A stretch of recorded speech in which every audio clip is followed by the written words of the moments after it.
So everybody's been just blasting these memes off. One of my favorite was the new Pope. What was it? Delivering the body of Christ, and it was a Giordano's deep dish pizza. I'm not allowed to laugh at that. So, well, it's like were any Catholics actually upset about the memes that were coming out like that? There was some earlier today with the smoke rising up, and it was orange for Donald Trump. I saw one that it was white, and there was like Snoop in a Cardinals robe, with, like a baggie. I thought that was the only crazy. people that were upset about that seemed to be like atheists for some reason, like leftist atheists, and I don't know, but the memes have been fantastic. The same people that were upset when Donald Trump tweeted a picture of himself as the Pope at 10:30 on a Friday. He's sitting at home just being like, "How can I get him riled up?" He's like, Trump said he didn't do that. He was like, "I don't know who did that. Someone did. It's a joke. So what?" Yeah, someone like running his account for him? Yeah, they're posting memes. Oh, okay. That really is more than one person probably has access to his accounts. I won't say who it is, but the White House account is run by like one person. I know. Tweets that out. I know. I'm not going to say who it is. I know who it was. It was Big Balls. Yeah, it had to be Big Balls. Who's Big Balls? So in Doge. Oh. So there's been a bunch of people have been surfacing old posts. We've got this one from 2015, Cardinal Dolan's from Robert Prevost. Why Donald Trump's anti-immigrant rhetoric is so problematic. We've got Jack Basovic saying, here is Pope Leo's last retweet. And he retweeted Rocco Palmo as Trump and Bukele use oval to, laughing emoji, feds illicit deportation of a U.S. resident.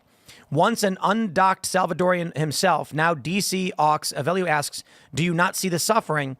Is your conscience not disturbed? How can you stay quiet? We have this article from the New York Times.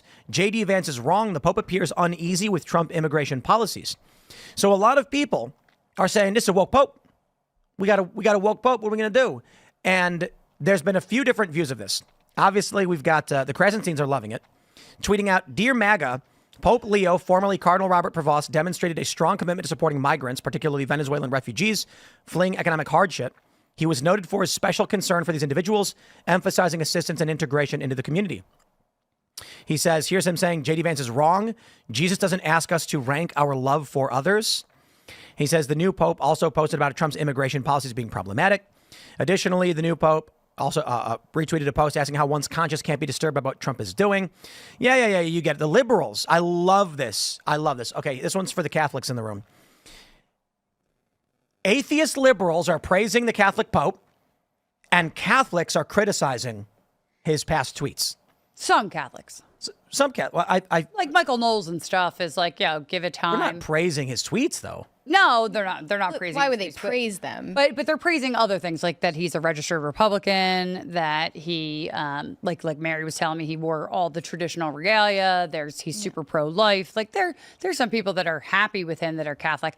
I'm just saying the atheists, anybody that's a liberal is just going to pile onto any smidgen of anything that's anti-Trump. We're looking at we're citing the Krasenstein brothers here. They're the worst. Can they just go away? The kings of engagement bait on X. That's all it is. That's the point. Liberal grifters are praising the Pope. Yeah. But is that a win? But the thing is, look, one of the most important things to Catholics right now is the fact that he's pro-life. I would imagine that's that has to be something. They all should be. Yes, of course they should be. But there's people are, Catholics around the world are questioning about whether or not they are pro-life. I could be wrong, but they say that they're Catholic and they say they're pro-life, but like that, they're like cafeteria Catholics. They're not like real. Well, I agree with the people who are cautioning against imposing an American political paradigm over an institution that has existed for 2,000 years and transcends that paradigm. It's also worrying to me that this is the first American Pope. Not because there's anything inherently wrong with that, but I think it will be weaponized by grifters, as you said. Mm-hmm. They would like for our new Pope to basically become a battering ram that they can use against Trump. Right. Yeah. And they also want to pit Catholics, especially American Catholics, against their president using this loyalty, using the loyalty card. Are you going to be loyal to your president and your nation, or are you going to be loyal to your Pope and your church? And I disagree with that dichotomy. Like, that's a false dichotomy to begin with, but it will be used and weaponized against lay Catholics in America. So that was worrying. And it also came completely out of left field that he is American, because that was one of the main reasons why he wasn't considered a front runner. Thanks for checking out this clip from Timcast IRL.